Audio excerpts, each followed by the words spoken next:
ओम नमो भगवते वासुदेवाय। ओम नमो भगवते वासुदेवाय। ओम नमो भगवते वासुदेवाय। ओम अज्ञानतिमिरान्धस्य ज्ञानञ्जनशलाकया चक्षुरुन्मिलितं येन तस्मै श्रीगुरुवे नमः। श्रीचैतन्यमनोभीष्टं स्थापितं येन भूतले स्वयं रूप कदा मह्यं ददाति स्वपदान्तिकम्। वन्देऽहं श्रीगुरु श्रीयुतपदकमलं श्रीगुरून् वैष्णवंश्च श्रीरूपं साग्रजातं सहगण रघुनाथान्वितं तं सजीवम् साद्वैतं सावधूतं परिजनसहितं कृष्ण चैतन्य देवं श्रीराधा कृष्ण पदान् सहगण ललिता श्रीविशाखावितंश्च। हे कृष्णा करुणा सिंधु दीनबंधु जगत्पते गोपेश गोपिका कांत राधा कांत नमोस्तुते। सप्त कांचन गौरांगी राधे वृंदावनेश्वरी वृषभानुसुते देवी प्रणमामि हरिप्रिये। वाञ्छाकल्पतरुभ्यश्च कृपा सिन्धुभ्य एव च पतितानां पावनेभ्यो वैष्णवेभ्यो नमो नमः। जय श्री कृष्ण चैतन्य प्रभु नित्यानंद श्री अद्वैत गदाधर श्रीवासदि गौर भक्त वृंद। हरे कृष्णा कृष्णा कृष्णा हरे हरे हरे राम राम राम हरे हरे। अभी कार्तिक शुरू होने वाला है तो हम लोग शायद क्लास करने में दिक्कत हो सकती है, तो इसलिए हम थोड़ा सा लंबा क्लास करेंगे ताकि हम लोग जल्दी से कवर करें। देखिए, हाँ, पूरा तो नहीं कर पाएंगे लेकिन जितना 18 अध्याय कर सके। देखते हैं कार्तिक में क्या होता है।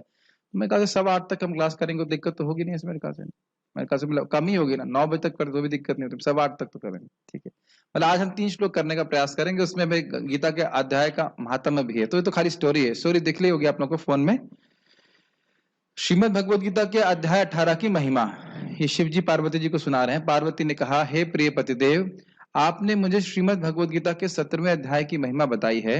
अब कृपया श्रीमद भगवद गीता के 18वें अध्याय की महिमा का वर्णन मुझसे करें। इसमें केवल पढ़ूंगा, समझ में आ जाएगा।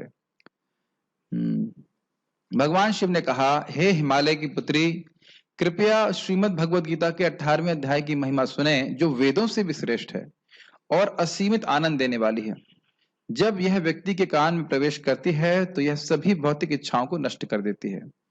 शुद्ध भक्त के लिए यह दिव्य अमृत है, यह भगवान विष्णु का जीवन है और यह भगवान इंद्र और देवताओं के साथ साथ सनक और सानंद के नेतृत्व वाले महान युगों के लिए एक अमृत है। जो उसका पाठ करता है वह यमराज के दूतों को बहुत दूर भेज देता है। कोई और पाठ नहीं है जो इतनी जल्दी सभी पापों को नष्ट कर सकता है और इस दुनिया के 3 प्रकार के दुखों से मुक्त कर सकता है। अब बड़ी श्रद्धा से सुनो। मेरू पर्वत की सबसे ऊपरी चोटी पर अमरावती है, जिसे विश्वकर्मा ने बनवाया था। अमरावती का मतलब है इंद्र का स्थान। उस स्वर्गीय राज्य में भगवान इंद्र के साथ उनकी पत्नी सची को भी देवताओं के द्वारा सेवा दी जाती है। एक दिन जब भगवान इंद्र शांति से बैठे थे तो उन्होंने देखा कि एक बहुत ही सुंदर व्यक्ति वहां पहुंचा था, जिसे भगवान विष्णु के सेवक सेवा दे रहे थे। जब भगवान इंद्र ने उस सुंदर युवा व्यक्ति को देखा, वह तुरंत अपने सिंहासन से जमीन पर गिर गया। उस समय जो लोग इंद्र की पूजा कर रहे थे, उन्होंने उस मुकुट को उठा लिया जिसे उन्होंने पहना हुआ था और उस नए सुंदर व्यक्ति के सिर पर रख दिया। उसके बाद स्वर्ग के देवताओं ने उसकी आरती करना और गीत गाना प्रारंभ कर दिया। किसके लिए?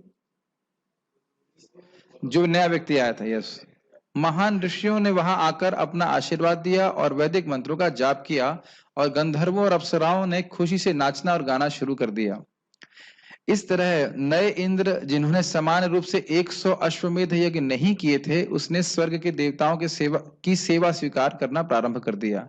ये पता होना चाहिए कि इंद्र वही व्यक्ति बन सकता है जो 100 अश्वमेध यज्ञ करता हो।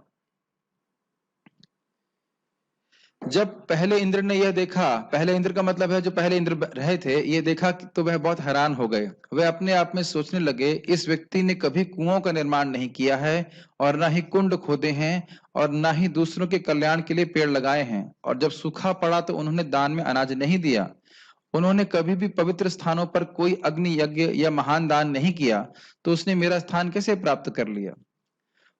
पूर्व इंद्र, जो जिनका भी जिनकी सरकार चली गई थी, अपने मन में बहुत परेशानी महसूस कर रहे थे। भगवान विष्णु से प्रार्थना करने के लिए वे क्षीर सागर को गए। जब वे भगवान विष्णु के दर्शन प्राप्त करने में सफल रहे, तो उनसे पूछा, मेरे प्यारे भगवान विष्णु, अतीत में मैंने कई यज्ञ और अन्य पवित्र कार्य किए, जिसके लिए मुझे स्वर्ग के राजा के रूप में स्थापित किया गया था। लेकिन इस समय एक और व्यक्ति वहां आया है और स्वर्ग के राजा के रूप में उसने मेरी जगह ली है। इस व्यक्ति ने अपने जीवन में कभी कोई महान अद्भुत पवित्र कार्य नहीं किया, न ही उसने कोई महान वैदिक यज्ञ किया। तो यह कैसे संभव है कि वह मेरा सिंहासन प्राप्त करने में कामयाब रहे? स्टोरी समझ में आ रही है ना? ठीक है। उस समय भगवान विष्णु ने कहा, मेरे प्रिय इंद्र, उस महान आत्मा ने श्रीमद् भगवद गीता के 18वें अध्याय का पाठ प्रतिदिन किया। अपने जीवन के दौरान हर दिन उन्होंने इस अध्याय के 5 श्लोक पढ़े, पूरे नहीं, केवल 5। और उस गतिविधि के कारण, गतिविधि मतलब उस कार्य के कारण, गूगल ट्रांसलेट, उस गतिविधि के कारण उन्होंने सभी प्रकार की पवित्र कार्यों और यज्ञों के परिणाम प्राप्त किए और स्वर्ग के राजा के रूप में कई वर्षों तक आनंद लेने के बाद वे मेरे धाम को प्राप्त करेंगे। एक बात ध्यान देनी होगी कि जो अश्वमेध यज्ञ को प्राप्त किया उसका पतन हो गया था। अश्वमेध यज्ञ करके जो स्वर्ग की प्राप्ति किया वह नीचे गिरा, लेकिन जो भक्ति करके स्वर्ग प्राप्ति किया वह नीचे नहीं गिरा, वो भगवान के धाम गया। ये हम लोग कई बार चर्चा कर चुके हैं। स्वर्ग अपवर्ग मद धामा कथनचिद यदि वांछति, मेरा भक्त मेरी भक्ति करके स्वर्ग मुक्ति या मेरे धाम की प्राप्ति करता है यदि वो चाहता है तो। जैसा कि हमने यहाँ पे देखा, वो व्यक्ति क्यों स्वर्ग में पहुंचा? क्योंकि उसकी इच्छा थी, भक्ति कर रहा था, उसकी इच्छा थी कि स्वर्ग में जाऊं, स्वर्ग का राजा बनूं या जो भी रहा हो। तो ये चीज हो गई। भक्ति कभी दूषित नहीं हो पाती। ठीक है। यदि आप श्रीमद् भगवद गीता के 18वें अध्याय का पाठ करते हैं तो आप भी मेरा दिव्य धाम प्राप्त कर सकते हैं। आप लोग के पास स्मार्टफोन नहीं है? उसमें फाइल नहीं आई? फाइल तो खोलो ना वैसे। आज सुन पा रहे हैं? क्योंकि इसमें तेजी से इसलिए कर रहा हूँ कि फाइल सामने रहती तो जल्दी से कथा को पूरा कर देते हैं, फिर हम लोग श्लोक पे बोलेंगे। भगवान विष्णु के वचनों को सुनने के बाद इंद्र ने एक ब्राह्मण का रूप धारण किया और गोदावरी नदी के तट पर गए, जहां उन्होंने कालिग्रानी शहर को देखा, जो बहुत पवित्र है। उस स्थान पर भगवान कालेश्व निवास करते, यानी काल के ईश भगवान कृष्ण। इस शहर के पास गोदावरी नदी के तट पर एक बहुत ही शुद्ध ब्राह्मण बैठा था, जो बहुत दयालु था और वैदिक साहित्य के सर्वोच्च लक्ष्य और रहस्य को समझ चुका था। दैनिक वह उस स्थान पर बैठते और श्रीमद् भगवद गीता के 18वें अध्याय के श्लोक का पाठ करते। जब भगवान इंद्र ने उसे देखा तो वह बहुत खुश हुआ। वह तुरंत अपने नहीं, गलत हो गया टाइपिंग, उनके चरण कमलों पर गिर गया और उसने उसे श्रीमद् भगवद गीता के 18वें अध्याय को पढ़ाने का अनुरोध किया। देव ने तब श्रीमद् भगवद गीता के 18वें अध्याय के पाठ का अभ्यास किया था। उसके बाद वे विष्णु लोक के सर्वोच्च स्थान को प्राप्त करने में सफल रहे।